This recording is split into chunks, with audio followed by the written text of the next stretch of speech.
Welcome to the Rules of Tennis, produced by the officiating department of the ITF, the International Tennis Federation. The ITF is the governing body of tennis and is responsible for the rules of tennis. It is also part of the joint certification program, together with the ATP and WTA, that administers the education and certification of officials all over the world. To be a good official, you must know and fully understand the rules and how to implement them.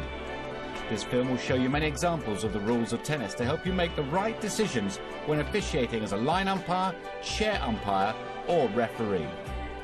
During the film, we will be assuming that you know how tennis is played and that you understand the basic principles of the game.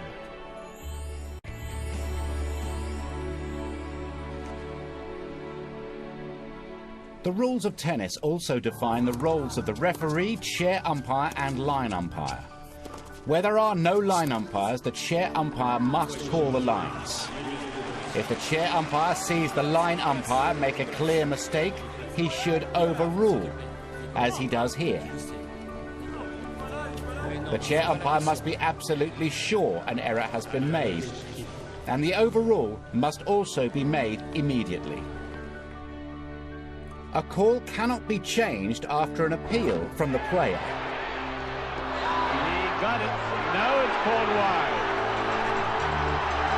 Rosset didn't like that one. The linesperson called it good.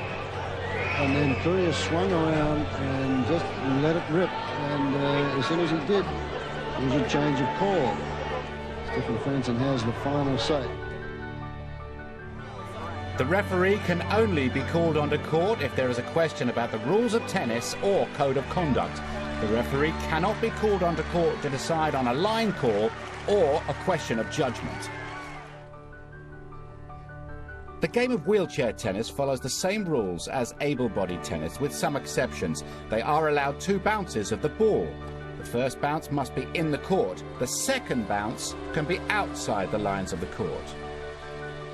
The server must have the wheels of the chair behind the baseline and within the imaginary extensions of the centre mark or sideline.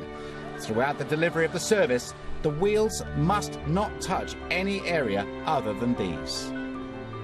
And finally, if a wheelchair player plays with or against an able-bodied player, then the wheelchair rules apply for the wheelchair player and rules of tennis apply for the able-bodied player. So let's start with the court itself. The area is 23.77 metres or 78 feet long, and in singles is 8.23 metres or 27 feet wide. For doubles, the court is an extra 2.74 metres or 9 foot wide. It's also important to confirm that line is part of the court. When the ball touches the line, it is good or in. And here is Marat Safin's backhand just touching the line. That is good. The net is 91.4 centimetres high at the centre, that's 3 feet. The net posts and single sticks are 107 centimetres high, that's 3.5 feet. And there are some permanent fixtures on the court which the rules define, like the side fences, the line umpires' chairs, and the line umpires and ball kids when in their correct positions. If singles is played with a doubles net and single sticks are in place, then the area of the net outside the single sticks is a permanent fixture. The rules say that the ball should be white or yellow, and the rules also allow for ball changes during a match. How often the ball changes are made are specified in advance by the tournament regulation or committee. If a ball change is forgotten, it should happen when the player or team who should have had the new balls next serves. New balls are never given out at the beginning of a tie-break.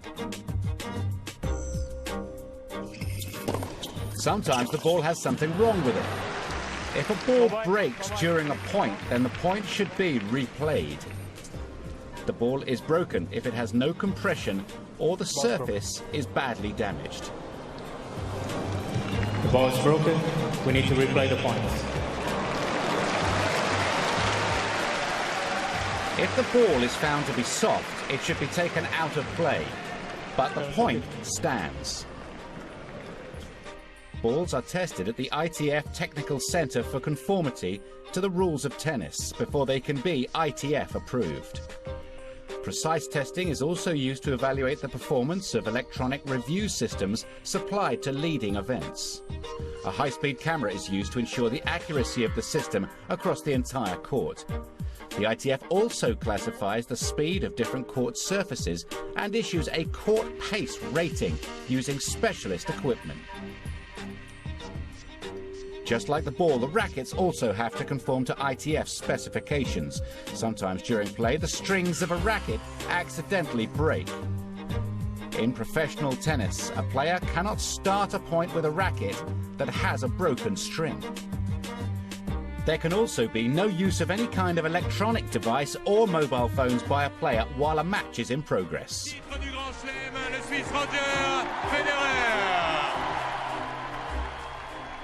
Now the players come on court and get ready to start the match. They come to the net to meet with the chair umpire, who tosses a coin. The winner of the toss can decide to be the server or receiver. They can choose which end to start at, or require their opponent to choose. Then the loser of the toss makes his choice and the 5-minute warm-up starts. Sometimes it starts to rain during the warm-up. In this case, the warm-up is suspended.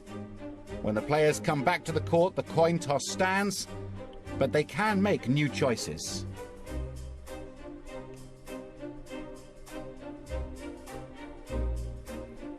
We also need to talk about scoring systems.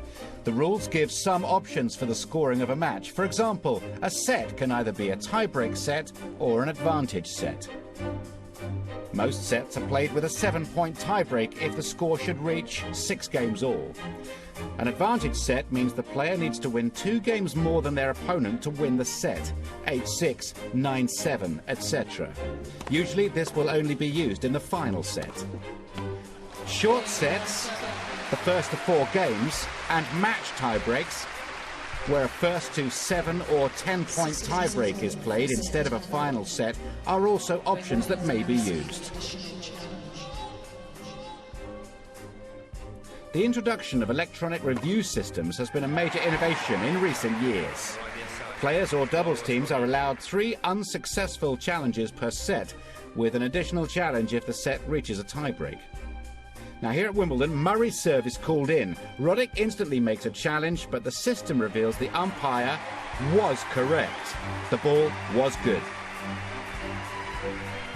Another way of shortening the length of matches is the no-ad scoring system. At deuce, there is 1 point that decides the winner of that game. The receiving team chooses whether this point is started in the left or right half of the court, and the chair umpire should announce deuce, deciding point, receiver's choice. If it is a mixed doubles, then the server must serve to the opponent of the same sex.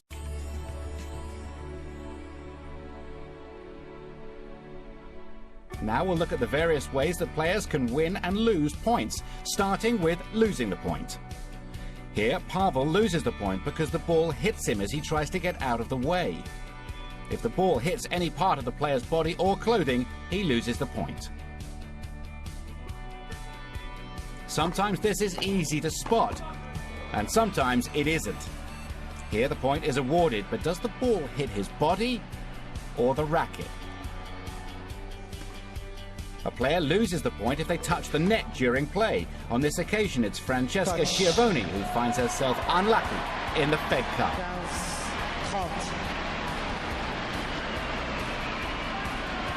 The player also loses the point if they deliberately hit the ball twice.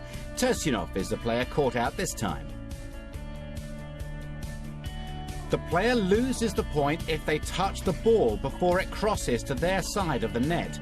In this instance, Lindsted's put away his volley, and the chair umpire has to decide if it was a legal shot. In this case, it was allowed, but it was close. Now, we can see quite clearly here the ball touches Kiefer's foot.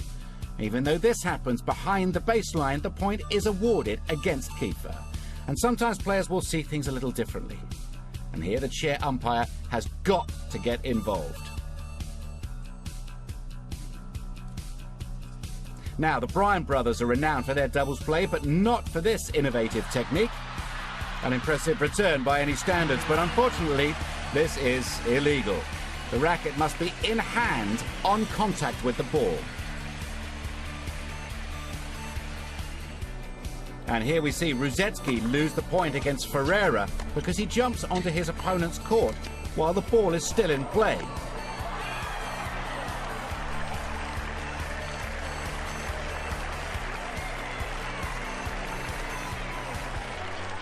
And here Tim Henman wins an unusual point. A player loses the point if he touches his rival's court, including with his racket, or if he or his equipment touches the net while the ball is in play. But he couldn't stop his momentum. Now this was a great call from the official. Can you see what it is? Well, that's right. If the ball hits the part of the net outside the single stick, the player who hit the ball loses the point.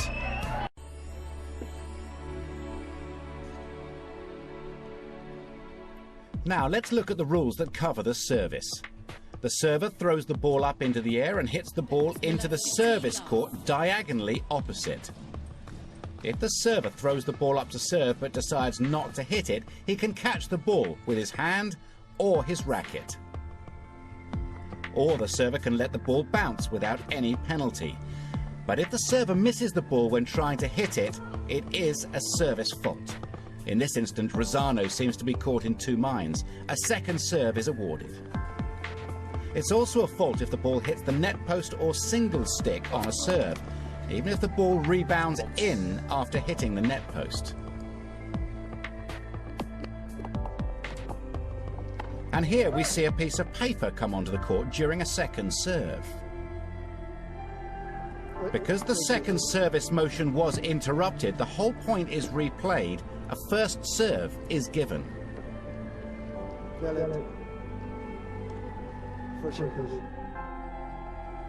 If the serve hits the top of the net but goes into the correct service court or hits the receiver, then a let is called. But only that serve is replayed. If there's a delay between a first and a second serve that's created by the receiver, for example, to change rackets, or, as in this example, because the court equipment needs replacing,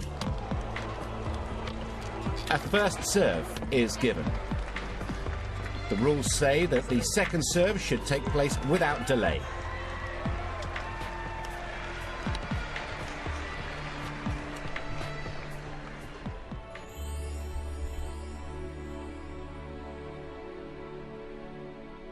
The foot fault rule says that the server cannot walk or run during the service motion, but that is very unlikely to happen. The foot fault rule is normally used because during the service motion the server touches the baseline with his foot, or the imaginary extensions of the centre mark or sideline. The foot fault must not be called until the ball has been hit by the server, otherwise this happens. In this case, he'd been foot faulted before he'd served.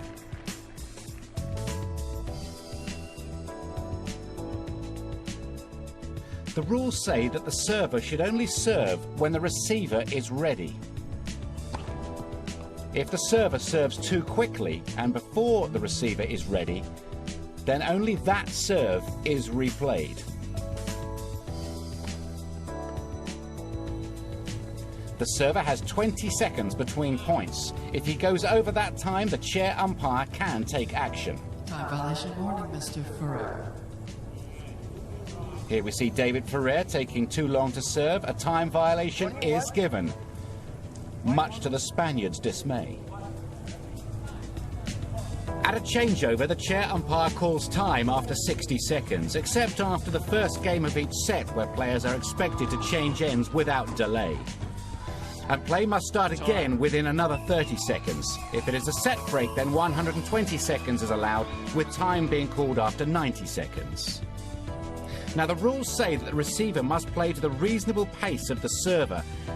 Edberg was ready to serve, but Cash was not ready to receive. Therefore, he gets a time violation.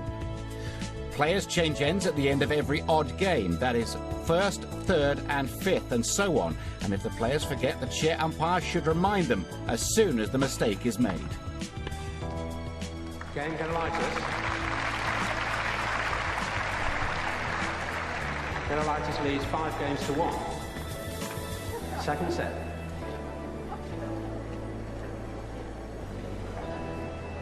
Well, I wonder what the umpire's having to say to them. He's just informing them now that they are changing ends at completely the wrong game. This is an absolutely stunning experience. Have you ever seen it before, Mark? Never. I mean, this is quite extraordinary. If you see the players are in the wrong place, tell them. So what would you do if an error was made? Well, the basic principle is that all points previously played stand. If a player serves from the wrong half of the court, this is corrected immediately. If the players are at the wrong ends, this is corrected immediately. With the wrong server, this is corrected unless a whole game has been played, in which case the new serving order continues.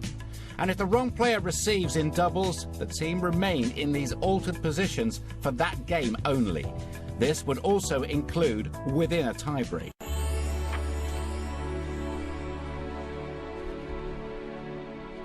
Now let's look at good returns. This tricky little drop shot from Ferrero bounces one side of the net, then back to the other. This is within the rules, and it's good. If a ball is in play but not a serve, and it hits the net or the single stick, whichever appropriate, the play continues. Hingis can't believe it here as the net posts work against her to award Paulus the point.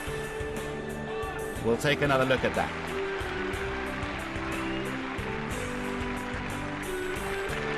Avantage, Mademoiselle Paulus. It's also a good return if the ball is hit around the net posts, even if the ball is below the height of the net like this. Both of these instances are superb examples of quick thinking. It's okay if you cross over around the net without touching the opponent's court. Just watch out for the ball kids. If a player touches or runs into the part of the net outside the single stick, it's a good return. But if the single stick were to be dislodged, then a let would be called.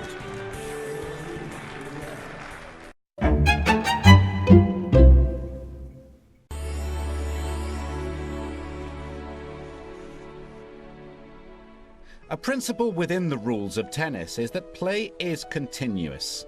We have discussed the time between points, but there are some exceptions when additional time is allowed. If a player is suffering from a medical condition, a trainer or doctor can be called onto the court at the next change of ends, or immediately if the injury is acute. The trainer then decides if the player can have a medical timeout to receive treatment. This applies either when the player gets injured or when they are feeling sick.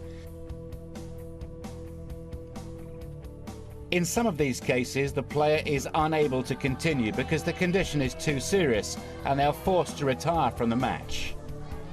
As with Ana Ivanovic here. Ladies and gentlemen, unfortunately, Miss Ivanovic has to retire due to injury. Another reason for stopping the match is when a player's equipment is damaged or broken, although this doesn't apply to the racket. Here, Svetlana Kuznetsova needs a shoe replacement after a lace breaks when sliding for the ball. In professional tennis, extra time on one changeover is also allowed for players to change wet shoes and socks. Roddick and Safin are mid-change here at the Australian Open. Players are also allowed to leave the court for up to 2 toilet breaks, depending on the event. They should go at the end of the set, and an official goes with the player to make sure they do not receive coaching or treatment. And they don't break the rules in any way. Officials need to react quickly sometimes. Rain is enough to dampen any occasion. The weather can mean a delay in play. As soon as the court is dangerous to the players, play must be suspended. This doesn't just happen at Wimbledon. Tournaments all over the world are affected. Another reason for suspending play is darkness. Here at Roland Garros, Andy Roddick complains about the light, but the officials correctly tell him to continue. Okay, I want to ask you a question. When we started, what did the sky look like? Suspensions for darkness should, when possible, take place at the end of a set or after an even number of games. However, on this occasion, Monfils went on to claim victory.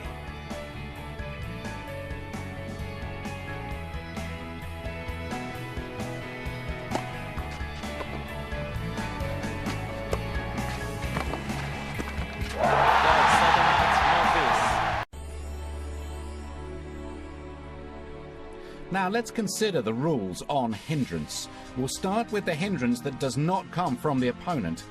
A common decision is whether an incorrect call from a line umpire was a hindrance to the player or whether the call made no difference to the playing of the point. Here, the chair umpire decides it was an ace anyway.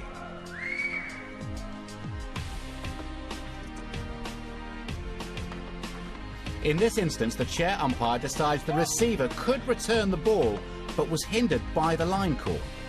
The first serve must be played again. In all of these cases, the chair umpire must make the decision.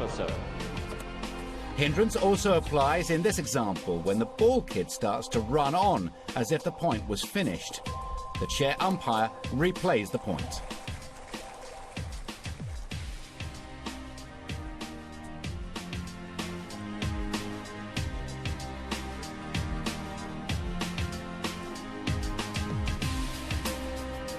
Line calls also come into play with hindrance. Here, Maresmo plays a forehand that is called out by the line umpire. The chair umpire instantly overrules and also decides that the line umpire's call came after Safina had missed the next shot. Here, the ruling was that Safina was not hindered, and so she loses the point.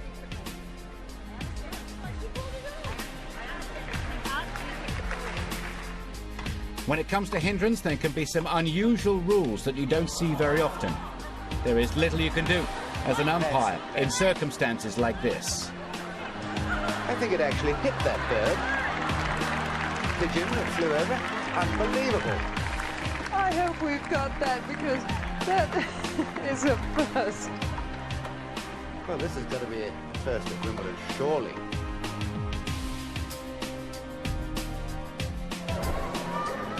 We don't normally consider noise from outside the court to be a hindrance, but when a spectator shouts out during the service motion, Gaudio, the server, is distracted.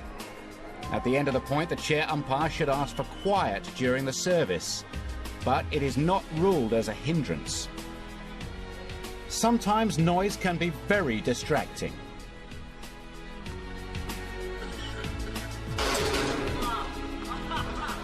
In this case, the chair umpire has to make the decision instantly if the point has to be played again.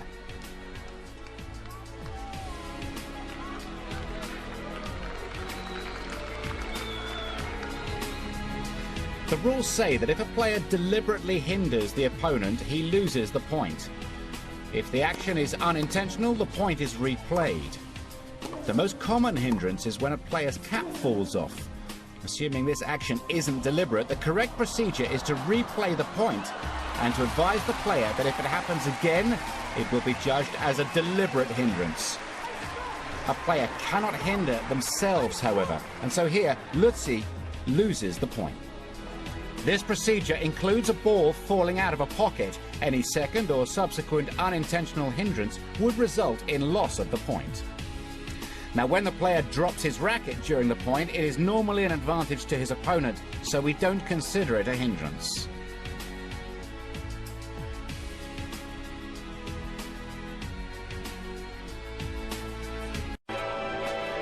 Thank you for watching our guidelines to the rules of tennis. As an official, you must always know the rules and study them regularly so you can put them into practice on court. Our contact details for the ITF officiating department in London are coming up.